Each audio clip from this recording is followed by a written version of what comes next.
सरकार की तरफ से दावे किए जा रहे हैं कि वो हर किसान का दाना दाना खरीदेंगे। उसी की ग्राउंड रिपोर्ट जानने के लिए बिंदास हरियाणा की टीम अभी पहुंची है अनाज मंडी के अंदर। ये तस्वीरें आप देख सकते हैं। हम किसानों की जुबानी और साथ में आड़तियों की जुबानी जानने की कोशिश करेंगे कि आखिरकार उनको किस प्रकार की समस्याओं का सामना करना पड़ रहा है और जिस प्रकार से गठबंधन सरकार के नेताओं के द्वारा जो वायदे किए जा रहे हैं, जो दावे किए जा रहे हैं, उन दावों के अंदर कितनी सच्चाई है। आइए सबसे पहले हमारे साथ एक किसान मौजूद है, उन्हीं की जुबानी जानने की कोशिश करेंगे। क्या नाम है बाबू जी आपका?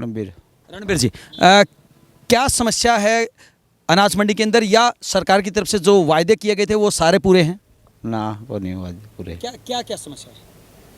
टाइम पर मैसेज आंदा नहीं जी। और आवा जद नंबर लगता नहीं कंपनी का। कंबाइन हाँ, कंपनी नहीं मिलती। एक और किसान हमारे साथ मौजूद है। बाबू जी, क्या नाम आपका? सुभाष है जी। सुभाष जी, क्या समस्या है? समस्या ये है जी, जैसे मैसेज आता है तो कंपाइन नहीं मिलती, कंपाइन मिलती है तो मैसेज नहीं आता है, तो हम क्या करें। और एक महीना आगे तक का मैसेज आया हुआ है, उसमें हम कब ले आए हमारी फसल। लेकिन सरकार की तरफ से ऐसे भी बयान आए हैं कि किसान कभी भी चाहे तो अपनी फसलों को ले जा सकता मंडी के अंदर। नहीं जी, नालंद मंडी के अंदर ऐसा कोई प्रावधान नहीं है। हमारे को डबल किराया देना पड़ता है, डबल लेबर देनी पड़ती है, तो इसमें कोई समाधान निकाले सरकार। कोई समाधान निकाले। सरकार की तरफ से दावा भी किया गया था कि अगर समय रहते पैसे नहीं मिलते हैं तो वो ब्याज समेत देंगे। चलो जी, ऐसा पैसे की तो बाद में देखी जाएगी, पहले तो ये गेहूं तुलाई का ही समाधान हो, इसी से कुछ हो सकता है। इसी से कुछ हो सकता है। और भी काफ़ी सारे लोग हमारे साथ मौजूद है, उन्हीं की जुबानी हम जानने की कोशिश करेंगे। बाबू जी, क्या समस्या है? समस्या, सबसे बड़ी समस्या तो यही है जी, जैसे ये ट्रक खड़ा है, इसका वो क्लिक करना है तो माल तो एक आड़ती का है, और उसको जो गेट पास कटवाते हैं तो उसमें कई आड़तियों का काम आता है, तो वो रुका खड़ा है काम। तो इस समस्या का तो समाधान करना चाहिए। ये तो जिस फर्म का माल है उसी का ट्रक हो, जैसे पहले गेट पास कटा करता उसी प्रकार से होना चाहिए। ये ऑनलाइन करके तो सारा सौदा फंसा दिया। अब इसी चक्कर में खड़े रहा। अब ये गाड़ियाँ भरे हैं, इसमें जैसे गाड़ी किसी फर्म की है और उसको जब वो गेट पास कटता है, उसका ऑनलाइन का जो क्लिक करते हैं ना, तो उसमें इतने कट्टे फलाने के वो सारा जो खरीद है ने उससे उनके सब के आते हैं थोड़े थोड़े। तो इस समस्या का समाधान जो है ना शीघ्र करना चाहिए, शीघ्र से शीघ्र करना चाहिए। एक बात और सबसे अहम है, किसानों के लिए एक और दुखदाई खबर आई है जिसमें कहा गया है कि जो डीएपी का कट्टा है उसके रेट बढ़ा दिए गए करीब 500 रुपये। हाँ, बहुत ज़्यादा रेट कर दिए, जो ज़मींदारों की पहुंच से काफ़ी दूर हो जाएंगे और बहुत खर्चा बढ़ जाएगा इस फसल पर, जिससे बहुत काफ़ी नुकसान होगा ज़मींदारों को। सरकार ने इस ओर ध्यान देना चाहिए।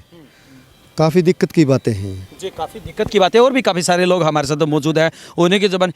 किस प्रकार की समस्याएं अनाज मंडी के अंदर आड़तियों को विशेष रूप से आ रही है? देखिए, जो ऑनलाइन का जो सिस्टम किया है उससे जो है किसान भी परेशान है और आड़ती भी परेशान है। तो हमारी हरियाणा सरकार से एक ही रिक्वेस्ट है मुख्यमंत्री जी से, तो इसको मैनुअल करवाइए आप, ठीक है। और तो किसी प्रकार की समस्या नहीं, परंतु अब यहाँ कट्टे किसी के लोड हो जाते हैं और पैसे किसी के खाते में चले जाएंगे। अब 10-10 कट्टे हम कहाँ से तो लोड करवाएंगे। तो हमारी एक ही रिक्वेस्ट है, इसको मैनुअल करवाइए। अब किसी को कंपाइन नहीं मिलती, किसी का नंबर नहीं आता। अब मैसेज देने वाले को ये थोड़े पता है भाई किसान को कब कंपाइन मिलेगी, कब उसकी गेहूं कटेंगी। तो हमारी एक ही रिक्वेस्ट है, तो यहाँ पर जो सिस्टम बनाया है भाई गेहूं किसान लेकर अनाज मंडी के अंदर आए तो उसको कोई ना रोके, और जो जिस प्रकार से पहले से हम गेहूं उठा के, सरकार की तरफ से तो आदेश दिया गया है कि किसान की जैसे ही फसल कटती है तो वो अपनी फसल को बेच सकता है, गेट पास का कोई चक्कर नहीं है। नहीं, यहाँ पर ऐसा कुछ नहीं है। यहाँ पर कोई भी गेहूं लेकर आता है, पहले वो मैसेज दिखाना पड़ता है, उसके बाद फिर अंदर ट्रेली आने देते हैं, अन्यथा नहीं आने देते।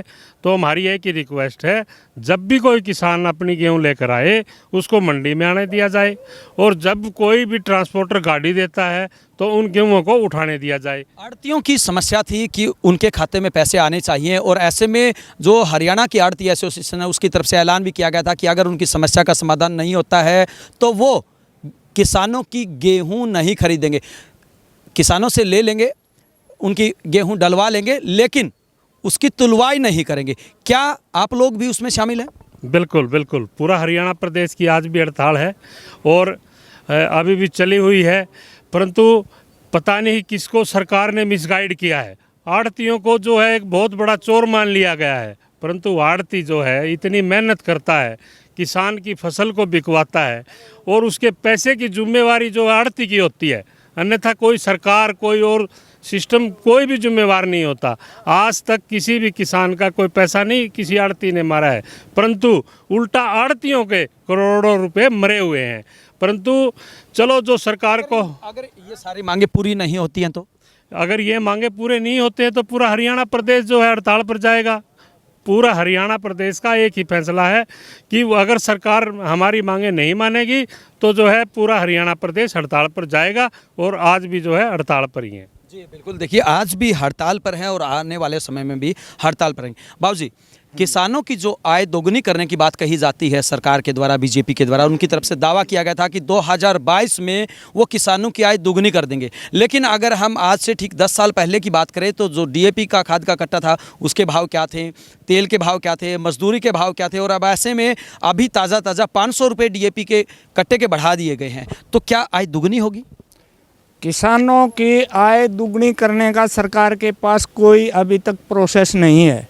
सरकार के पास किसानों की आय घटाने का प्रोसेस चल रहा है, और किसानों का जितना खर्चा बढ़ेगा उसके लेवल में किसानों की आय मतलब किसानों का भाव तो 2% भी नहीं बढ़ता, और रेट 50-50% बढ़ा दिए जाते हैं।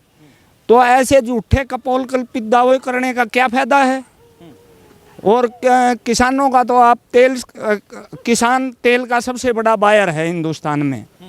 जब किसान का इतना तेल का खर्चा है और उसके ऊपर 50% टैक्स थोप रखा है, किसान को उसको न्यूनतम मूल्य देने में भी आनाकानी कर रही है, न्यूनतम समर्थन मूल्य देने में भी। ये व्यवस्था भी केवल हरियाणा और पंजाब में। सरकार के नेता तो कहते हैं कि तीनों कानूनों से किसानों को बहुत ज़्यादा फायदा होगा और उनकी आय डबल होगी। वो कैसे होगी, उसका गणित तो बताओ हमारे को। देखो, किसानों की आय डबल करने का गणित बताओ क्या है। नंबर 1 इन में है essential commodity act. Essential commodity act में क्या है, मेरे पास अगर 1 करोड़ टन स्टॉक करने की हिम्मत है तो मैं उसको मंदे भाव में लूँगा। जब माल आ रहा होगा उस टाइम तो मैं दिखाऊंगा भाई ज़्यादा माल है, एक्सेस है हिंदुस्तान में, रेट डाउन में लूँगा। और जब मेरे पास सारा पूंजीपति के पास स्टॉक हो जाएगा उस माल का, उस गेहूँ का, उस खाद्यान्न का, उसके बाद वो शॉर्टेज दिखाएगा, धीरे धीरे निकालेगा, सीधा डबल रेट में जाएगा। मतलब किसानों को फायदा नहीं होगा। किसानों को सरकार की तरफ से अनेक वायदे किए जा रहे हैं, अनेक दावे किए जा रहे हैं। उनकी तरफ से कहा जा रहा है कि हरियाणा की मंडियों के अंदर 1 अप्रैल से गेहूं की और अन्य जो फसलें हैं उनकी खरीद शुरू कर दी है। और ऐसे में अब ग्राउंड जीरो की रिपोर्ट जानने के लिए बिंदास हरियाणा की टीम पहुंची है। ये तस्वीरें हम आपको दिखा रहे हैं किस प्रकार के हरियाणा की अनाज मंडियों में हालात बने हुए हैं। जी, लगातार बिंदास हरियाणा किसानों की आवाज़ को प्रमुखता से उठाता रहा है, और आज भी हम बिंदास हरियाणा के माध्यम से आपको ये तस्वीरें दिखा रहे हैं कि आखिरकार हरियाणा की मंडियों में किस प्रकार के हालात हैं। गेहूं की जो फसल मंडियों में आ रही है उसको लेकर किस प्रकार की समस्याएं किसानों को आ रही है, और साथ ही साथ जो दावे सरकार की तरफ से किए गए थे उन दावों के अंदर कितनी सच्चाई है, उन्हीं की ज़मीनी हकीकत जानने के लिए बिंदास हरियाणा की रिपोर्ट पहुंची हुई है। हालांकि अभी तक की अगर हम बात करें तो किसानों की और आड़तियों की मिलीजुली प्रतिक्रिया यहाँ पर देखने को मिल रही है। इनका ये कहना है कि जो वायदे, जो दावे किए गए थे वो दावे अभी तक धरातल पर पूरे होते हुए नज़र नहीं आ रहे हैं। और जिस प्रकार से जो किसानों की जो समस्या है, सबसे बड़ी समस्या यही है। अब देखिए, एक तस्वीर हम आपको दिखा रहे हैं। अब मान लीजिए किसी किसान की ये गेहूँ है और इस किसान को गेट पास